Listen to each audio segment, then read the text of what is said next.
Hey guys, this is the start of a new series that I'm gonna do where I just do POV reviews and drives of cars that I'm just able to drive. Starting with this 2017 Honda Civic LX, which belongs to my twin actually. He's in the car, and basically what I'm gonna do is we're gonna drive it, we're gonna go through what's good about it, what's bad about it, and just basically what it means to both me and my twin, who's been driving it pretty much daily for the past 4 months because he's using it to commute to college. So we'll hop in and I'll talk to you about what's going on and like how it drives. Here we go. Alright, so hopping in, we have basic materials on the dash. You'll have your auto up and down windows on the driver and passenger side, nothing for the back obviously because it's like an economy car from 2017. What do you expect? Basic scratchy-ish like materials up here. You have a like perforated kind of ish steering wheel, which like I guess it feels nicer than my dad's Corolla, which I'll also make a video on. Instrument cluster, and my twin. Hey. He's been driving it for the past 4 months, and he got it around like what, the day before college? The day before college with 106.6 thousand miles, and so far I put about 4,000 miles on it. Yeah. And it's roomy in here. I mean, like, very roomy. Like, you have your cluster, which if I turn it on right now or just like put on accessory, you can see it's kind of like a mix of the 8th and 9th gen Civic, where you have the tachometer right here, and then you have the speedo, but like instead of being up here where it would be kind of be like in your view, it would be right down here, so they kind of combine the two. You have the infotainment, which was at the time Honda's like older generation infotainment, which was like also on my mom's Pilot, which I'll also make a video. The higher trim models like the Sport, the EXL, and like the SI got the newer infotainment at the time. Obviously Honda's infotainment now with like a new Civic, so like a Core looks even better, but yeah. And so if I'll hop out, I can show you the backs. Oh yeah, that's just a sticker he got. I can show you the backseat room, which for a vehicle of this size is really good. Like, I'm 5'11", he's 5'10". We were able to get decent room. Like, I got hella room, and however, because of this like sloping roofline of the sedan of this generation, you have a little less headroom. Yeah, and rear view is going to be a bit weird. Yeah, like your C-pillar and your rear view mirror are a bit weirder compared to older Civics, but overall you still have a decent amount of room, although his is a bit obstructed by these window stickers, but yeah, you were able to manage. And not to mention, like, higher trim models get stuff like blind spot monitoring, rear cross traffic, stuff like that. And cameras, of course. Yeah, this thing just doesn't have them, but it's all right. So now I guess I'll just go into the front and turn it on. We can pop the hood and start driving. All right, starting this thing up, we have a somewhat classic sounding Honda starter motor, at least in my opinion. And if we pop the hood, we can, I might need your help because like the hood's kind of wonky on this thing. It's heavy as shit too. Yeah, it's like a steel hood, I'm assuming. You have Honda's 2-liter naturally aspirated motor for the time, which is they still use it. It's called the K20C2. It's similar to the K20C1, which you might know from the Civic Type R FK8 of this generation, and also in the FL5. It makes around 158 horsepower, 138 pound-feet of torque. And because it's a CVT, you can also get this with a 6-speed manual though. Because his is a CVT, the VTEC kicks in around like 6,500 RPM. Like almost right before RPM. Yeah. Redline / fuel cuts at like 6,700, 6,800 RPM. So you have like roughly 200-300 RPM worth of VTEC, which sounds sacrilegious for a Honda, but you have to remember this is their economy motor. And just how much economy, I'll tell you, it's roughly 31 city and 40 highway, but Moose has been able to confirm more than 40 highway. Because these things are just that efficient. They're not really bent. Oh, well, I don't know why my music was on, but I guess now we can get on the road and we'll see how it is to drive. We also got a bit of errands to run, so I guess we'll be killing 2 birds with 1 stone, right? I guess so. All right, let's go. All right, now setting off with the Honda Civic LX, I can tell you more about it. It's a 10th gen, also known as the FC2 because it's a sedan. And as you can tell by the tach, it's a CVT. But you could also get this thing with a 6-speed manual, like I said. Higher trim models like the SI were 6-speed manual only, but that comes with a 1.5 turbo that people have grown to either like or despise, depending on, you know, how your ownership's been with it. But since this is not my car and it's Moose's, I'll let you talk about how it's been for you living in and day out, going to college and shit. K20 so far has been pretty good. I've just had some problems with the CVT. Sometimes it just won't kick down. Sometimes it won't just, yeah, like when I want it to like just go, like when I just step on the gas, or sometimes it just won't, like it shifts up. It's like it just hangs in the gears. Like, sure, it gives me more power and gives me more speed, but like I just want it to shift up sometimes. I don't want to just. Okay, what he's talking about is like most CVTs nowadays, these things do fake shifts to make people think that, like, you know, you're driving a automatic when you're not. Yeah. And it's kind of double-edged sword, because like at the same time, like, I guess it sort of feels more natural, but at the same time, CVTs make the most power at the top of the rev range, so like, I don't know. But hey, hella economy. Yeah, you still get like, what, your average is, I mean, if we go through here right now, around 30, which like, if you do a mix of highway and city, that's pretty damn good. You can get like close to, what, 500 miles on a tank, we're below half. For me, most of the miles I got on this are on the highway, because I have to go around 27 miles to Fullerton. That's about like a, what, 40-minute drive to and from. Yeah, if you take the highways and shit, then yeah.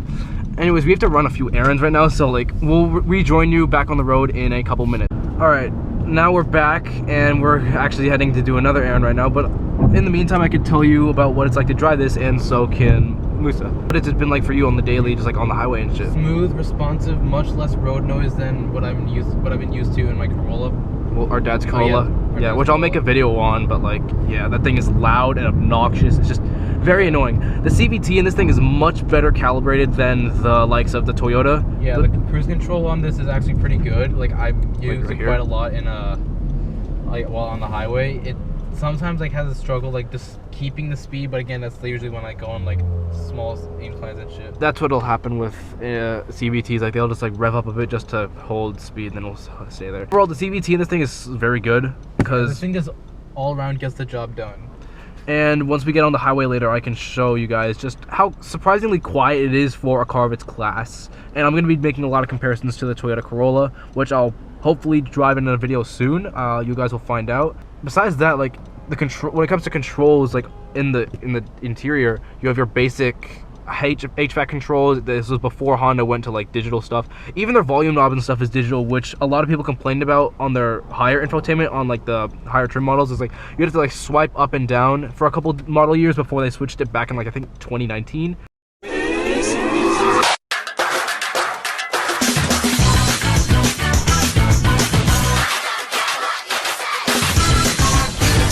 Alright, so we're back, and you may be wondering, what the fuck, why is it nighttime?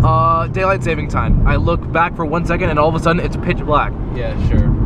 I'm kidding, the fucking GoPro battery died. Anyways, we're taking the 5 now, and now we're gonna do some highway driving. Basically, and we're behind a Bolt that's going 25 miles an hour. Alright, perfect. We're going 40 and merging onto the busiest highway in the West Coast. That's just perfect. We're about to merge at 45 miles an hour. Alright, bro. Well, we're on the highway now, and I guess now is a good opportunity to show you just how much pickup this thing has. Like right now. And I don't know if you can check this kicked in. Yeah. It is a Monday night, so it is relatively busy as far as the 5 goes. We're just gonna be it's only like 7:45. Yeah, but it's alright.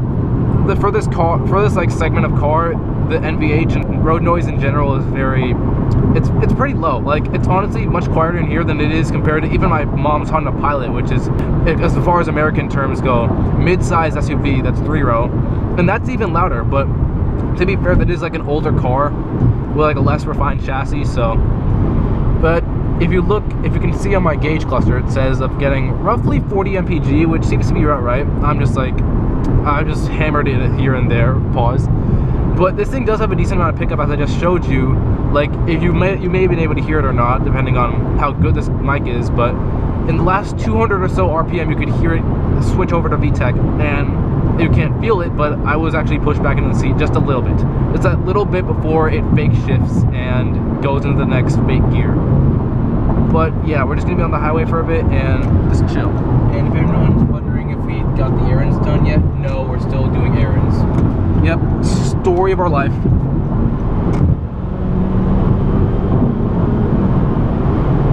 It has a decent amount of pickup for a car of this class, and it'll get you places in the far left lane. All I can say. What the hell is this a K-van? That's gotta be, yeah, the license plate. It's a historical vehicle. Oh wait, it's a Suzuki Wagon R. Oh shit. That's awesome. Anyways, where were we? I guess now you can see the passing power of this thing.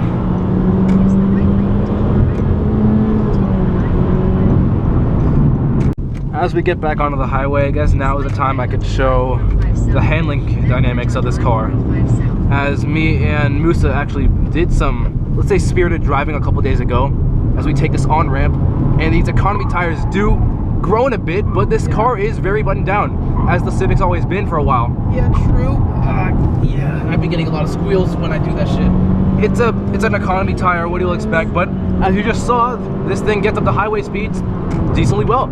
Yeah, even with those old ass tires. Yep. But yeah, we were, as I was saying before I locked in for a sec, we were doing some spirited driving on some nearby highway roads. Some people might know stuff like Tribuco Canyon if you're from the SoCal area.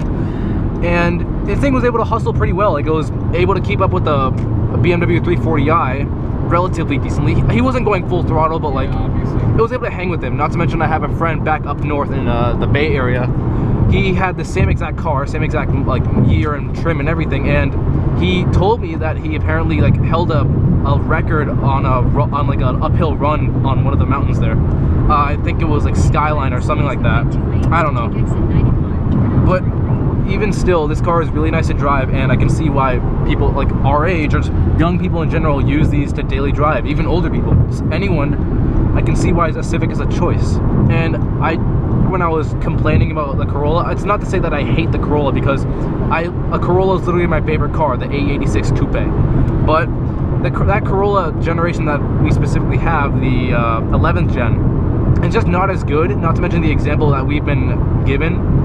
But the fact of the matter is, the Civic has always been the more competitive one, so to speak, when it comes to like structural rigidity and just like overall performance, no matter the trim level over the past even like 2 decades, like almost ever, because the Civic's always been the more sporty one, even in the lower models. The Corolla's always been like the more sensible one, and that's not to say that this isn't sensible. I mean, both are reliable. Both are reliable, and both have their downsides. Like, not every Corolla generation is going to be perfect. Not every Civic generation is going to be perfect. That being said, I do have a friend who is a Honda technician in the Midwest. He says that these are the second most reliable cars that they've had in the past decade, only being beaten by the same generation car, but just with a manual. And I'm not talking about the 1.5, I'm only talking about the K20C2 one. Right, errand's complete. Now we can actually focus on, like, fucking driving. Yes, we can. I mean, pretty much most has been done. I'll just leave y'all with, like, you know, just driving on the highway. I wish it was, like, you know, like, actually good driving roads around here, but, like, it's kind of late, and with my time constraints, I just haven't been able to do it in this video, but we'll maybe be able to do it in another video, probably involving, like, either my grandpa's GLE or my Corolla, something like that. Oh yeah, you're probably asking about that orange wrench. It's just a service light, it's not check engine. It just means that he's got to do an oil change. Oil changing a few hundred miles. Yeah, exactly. You're fine. Yeah. You could probably do it on your own, because like, we've done oil changes like... Yeah, I know. Oh my god, I completely forgot to say, like, me and Musa in high school, we had this after-school auto class where we would go to a different high school because ours didn't have a shop, but basically for 4 hours a day, like on one day, like every week, we would just essentially work on cars, like mostly student cars, but like half an hour would like sometimes be dedicated to just learning stuff that essentially every student already knew, because we're all car guys. Whether that's like very improvised modifications or just like full on like installing genuine parts.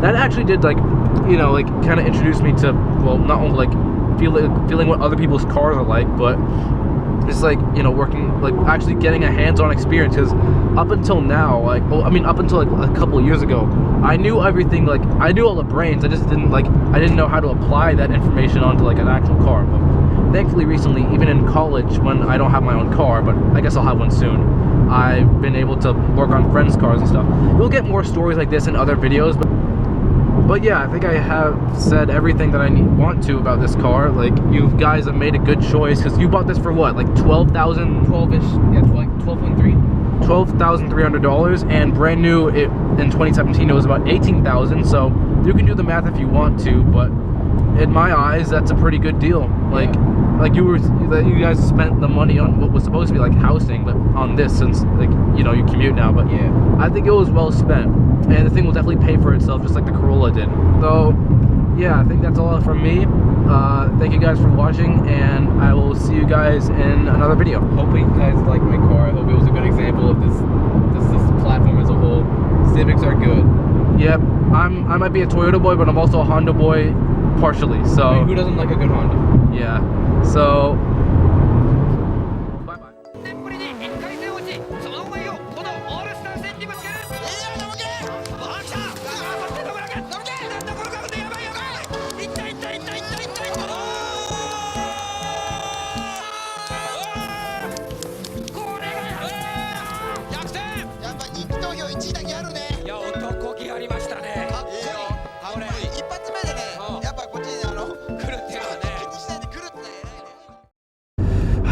classic Honda driver who's got a louder exhaust than necessary. Bro, what is that Tacoma's LEDs? Like, what is that supposed to mean? It's like very poorly put on. No, it's not even that. It's like, bro, what the... SoCal drivers, bro. I don't even know what to say.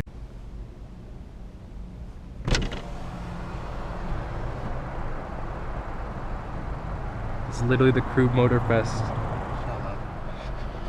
That being said, I'm liking the game so far. You've had like, what, 60 hours on it? Probably more, who knows, but I like it. It's a good racing game in my opinion, but it just, of course, has its flaws. But again, which racing game doesn't by now? I mean, what flaws, bro? Physics, honestly, they're better than the second game, but they still leave things to be desired sometimes. I can understand why some people just call it like a mobile game on console or whatever, like how it has mobile game physics. Like, other than that, the multiplayer, people are still absolute Idiots. yes, dinguses, silly billies in grand races because they're probably fresh off of a Forza lobby. Low key. Yeah, and I'd still say it's a pretty good racing game, but who knows? We still have a few more months until what's it called? Oh, Solar Crown. Yeah, no, I'm looking forward to Solar Crown. Who isn't? Oh damn, E63. Shit.